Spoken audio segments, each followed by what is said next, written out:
খবর দিনভরে সন্দেশখালীর খবরে তো নজর রাখতেই হবে, তার কারণ গত 7 দিন ধরে আমরা দেখেছি সন্দেশখালীতে নানা রকম অভিযোগ, বিক্ষোভের আগুন জ্বলেছে সন্দেশখালীতে।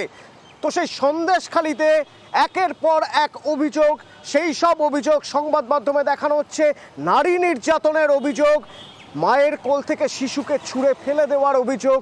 সেই অভিযোগের খবর আপনি যেমন দেখছেন, আরও 10টা মানুষ দেখছেন। শিশু সুরক্ষা কমিশন, রাজ্য শিশু সুরক্ষা কমিশনের যারা প্রতিনিধি রয়েছেন তারাও দেখে তারা আজ চলে গেলেন সন্দেশখালীতে গিয়ে তারা খোঁজ নিয়েছেন মায়ের কোল থেকে শিশুকে ছুঁড়ে ফেলা হয়েছে, এরকম নারকীয় ঘটনা ঘটেছে। কি পেলেন তারা? খোঁজ পেলেন কারা করেছে, কি হয়েছে? অমিত প্রতিনিধি আমার সঙ্গে সরাসরি রয়েছেন। অমিত, প্রতিনিধি দল তো সেখানে গিয়েছেন এবং প্রতিনিধিরা গিয়ে কথা বলেছেন, কি জানতে পারলেন?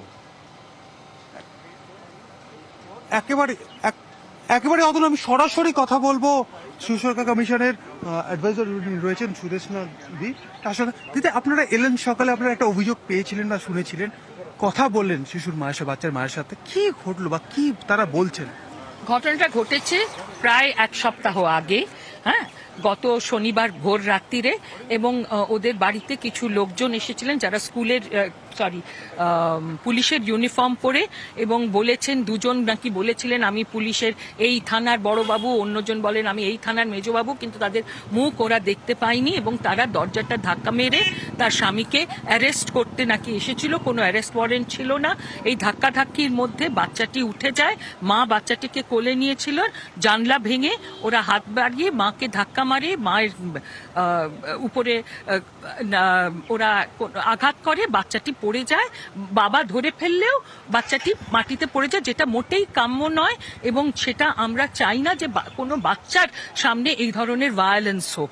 এটা সত্যি নক্কারজনক, এবং এটা যদি হয়ে থাকে তাহলে এর বিহিত ডেফিনেটলি করা উচিত, এবং যারা যারা এটার জন্য রয়েছেন, যারা করেছেন, তাদের খুঁজে বার করা দরকার। আর এই সঙ্গে আমরা শিশুটির সুরক্ষা যেহেতু আমাদের মূল কাজ, আমরা চাই যে শিশুটি সুরক্ষিত থাকুক। শিশুটির জন্য আমরা তার মেডিকেল চেক আপের জন্য অলরেডি আমাদের চেয়ারপারসন গতকালই চিঠি দিয়েছিলেন ডিএম অফিস থেকে। আজকে একটা টিম আসছে বাচ্চাটি ঠিক আছে কিনা সেটা অমিত সুদেশনাদিকে একটু জিজ্ঞেস করো যে তারা তো শুনেছেন কি হয়েছে, তারা জেনেছেন, এবার তারা কি করবেন? যেহেতু বাবা নেই এখন, সেই জন্য সেই খাবারটা তার হাতের কাছে সে পাচ্ছে না, মাও ভীত হয়ে আছে, সেই জন্য আমরা সেই বাচ্চার জন্য খাবারের ব্যবস্থা করা হচ্ছে। এটা এছাড়াও আমরা গিয়ে কথা বলবো, আমরা ডেফিনেটলি আমাদের রিপোর্ট দেব, এসপির সঙ্গে কথা বলবো, ডিএম এর সঙ্গে কথা বলবো। আমরা চাইবো যে এই ধরনের ঘটনা যেন আর না হয়। বাচ্চার প্রোটেকশনের জন্য আমরা বলেছি পুলিশ থাকবে এখানে, পুলিশ প্রহরা থাকবে, এবং কোন কোন পুলিশ প্রহরায় থাকবে তাদেরও যাতে যোগাযোগ করিয়ে দেয়, কারণ এত একটা কনফিউজিং সিচুয়েশন এখানে ক্রিয়েট হয়েছে।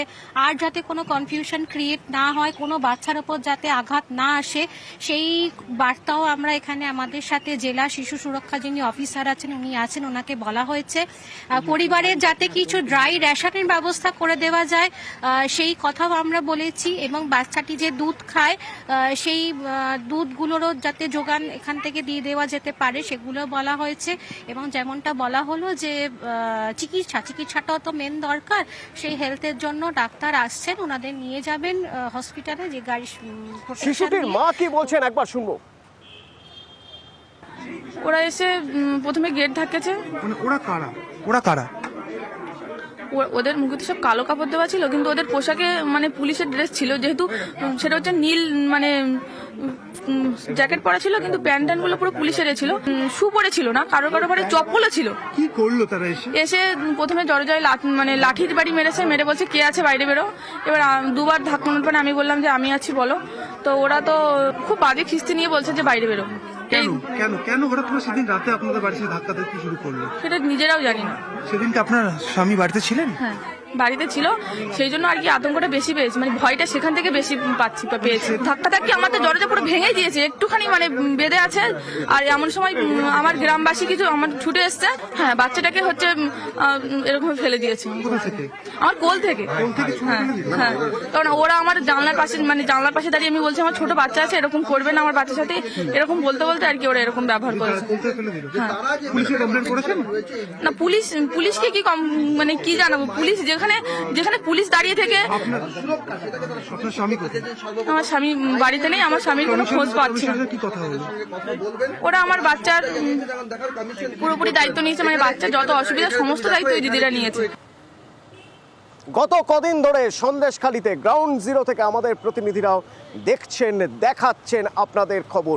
বারবার অভিযোগ উঠছে নারী নির্যাতন হয়েছে, অভিযোগ উঠছে শিবু উত্তমের বিরুদ্ধে নারী নির্যাতন করেছেন তারা। গত কদিন ধরে আমরা দেখেছি উচ্চপদস্থ আধিকারিকরা, তারা মহিলা পুলিশ আধিকারিক তারা গিয়েছেন, তারা গিয়ে সবার সঙ্গে কথা বলেছেন এবং পুলিশি টহলদারি দেখেছি গ্রামে গ্রামে। নারী নির্যাতনের অভিযোগ পুলিশের কাছে করা হয়েছে, কমপ্লেন হয়েছে।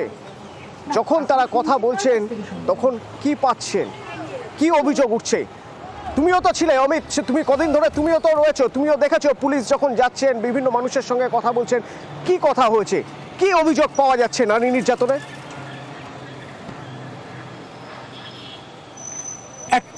একেবারেই আমরা দেখেছি গত 5-7 দিন ধরে যে অভিযোগগুলো উঠে আসছে সন্দেশখালীর বিভিন্ন গ্রাম থেকে, অর্থাৎ সন্দেশখালী, খুলনা বা পাশে জেলিয়াখালী বলে যে দ্বীপগুলো রয়েছে সেখানকার গ্রামবাসীরা, বিশেষ করে মহিলারা নারী নির্যাতন, যৌন হেনস্থার কিন্তু অভিযোগ করছেন ক্যামেরার সামনে।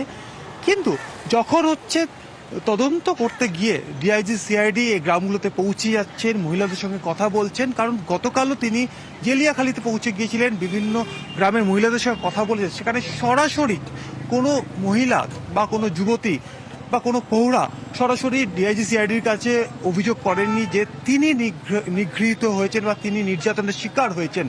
তারা সে কি অমিত, কেউ সরাসরি অভিযোগ করেননি, সরাসরি কেউ অভিযোগ করেননি যে তিনি নির্যাতিত হয়েছেন। সবাই বলছেন তারা শুনেছেন। তারা কি ভয় পাচ্ছেন কোথাও, এই গ্রামেই থাকতে হবে বলে ভয় পাচ্ছেন?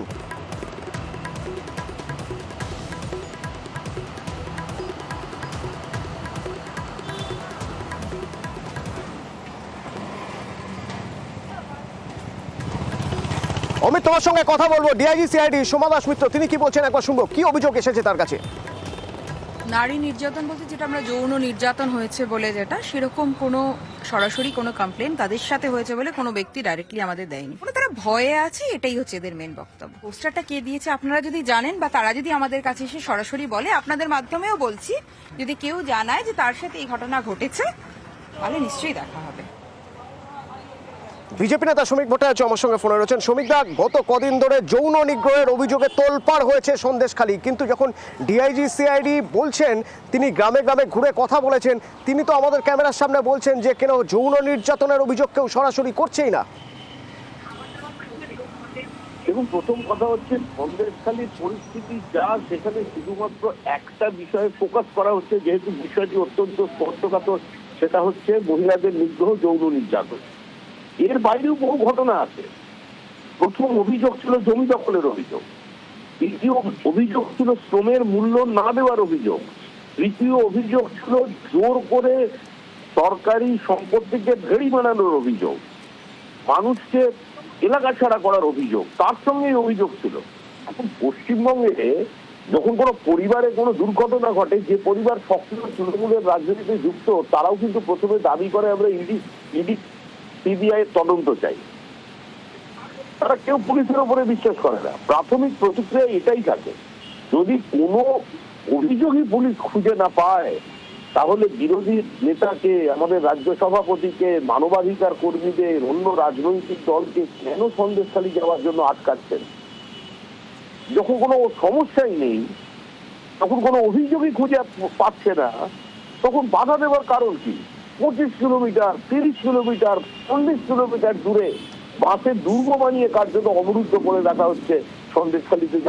আপনি কি বলছেন তাহলে ডিআইজি সিআইডি কে পেয়েও ভয়ে কিছু বলছেন না, পুলিশের উপর ভরসা নেই বলে বলছেন না? কেউ নেই, পুলিশ নিরপেক্ষ নয়।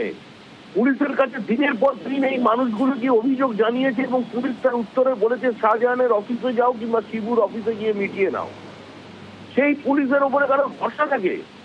বেশ, যে পুলিশ আপনাদের ক্যামেরার সামনে, যে মানুষগুলো আপনাদের ক্যামেরার সামনে বিবৃতি দিচ্ছে, সেই মানুষগুলো ভুল বলছে, আপনারা ভুল খবর সম্প্রসারণ করছেন। সুতরাং এই সমস্ত ঘটনা সম্পূর্ণ কাল্পনিক। এই সরকারের আমলে এই পুলিশকে দিয়ে কোনো প্রকৃত তদন্ত করা সম্ভব নয়।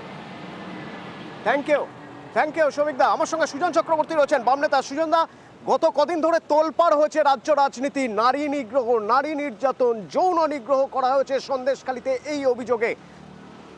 এখন যখন ডিআইজি সিআইডি কদিন ধরে গ্রামে ঘুরেছেন, ঘুরে কথা বলেছেন, তিনি ক্যামেরার সামনে বলছেন যে সরাসরি যৌন নিগ্রহের একটাও অভিযোগ কেউ তাকে করেননি, কি বলবেন আপনি? যদি এমনটা হয় যে পুলিশের অফিসাররা এলাকায় ঘুরছেন কিন্তু তাদের কাছে কেউ কোনো অভিযোগ করেননি, তাহলে পুলিশকে বুঝতে হবে যে তারা মানুষের চাইতে কতটা দূরে সরে আছেন এবং মানুষের ভরসা অথবা বিশ্বাস থেকে কতটা তারা নিজেদেরকে সরিয়ে রেখেছেন। তা না হলে যারা মিডিয়ার সামনে স্থানীয় মানুষদের কাছে, আত্মীয় বন্ধুদের কাছে, ওই এলাকার যারা আত্মীয় স্বজন আছেন তাদের জিজ্ঞাসা করলেই পাবেন, আত্মীয় স্বজনদের কাছে তারা বলছে এবং কাঁদছে, বলছে আমাদের বলে কোনো লাভ নেই, বরং পুলিশকে বললে আমরা বেশি আক্রান্ত হই। ফলে পুলিশকে বুঝতে হবে যে তারা ভরসা দিতে পারছেন না, বরং তারা ভক্ষকের কে সাহায্য করছেন। এটাই মানুষের মনোভাব। রক্ষকের দায়িত্ব ভক্ষকের বিরুদ্ধে রুখে দাঁড়ানো, কিন্তু রক্ষক নিজেই যখন ভক্ষক অথবা ভক্ষকের দায়িত্বই যখন রক্ষক পালন করেন তখন তো মুশকিল বটেই।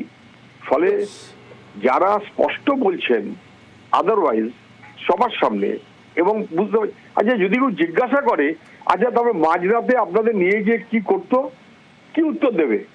গ্রামের মহিলা মুখ নিচু করে মুখ ঢেকে বলল মাঝরাতে নিয়ে গেলে কি করে আপনারা জানেন না?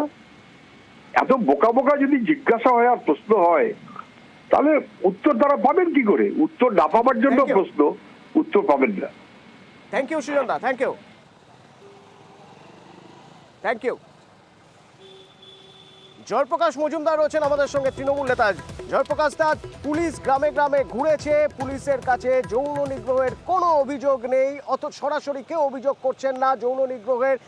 বিরোধীরা, বাম নেতা সুজন চক্রবর্তী, এদিকে শ্রমিক ভট্টাচার্য বিজেপি নেতা, তাদের সঙ্গে যখন কথা বললাম তারা বললেন পুলিশের উপর মানুষের ভরসা উঠে গেছে, তাই পুলিশকে কেউ আর অভিযোগ করছে না।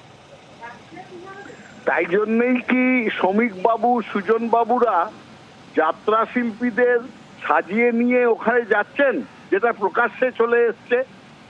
যারা বলছেন যে গতকাল গিয়েছিলাম সন্দেশখালীতে, যে চিত্রনাট্য অনুযায়ী নানা রকম যৌন হেনস্থার কমপ্লেন করে এসছি, তার মানেই তো এটা হচ্ছে একটা নাটক তৈরি করা হচ্ছে।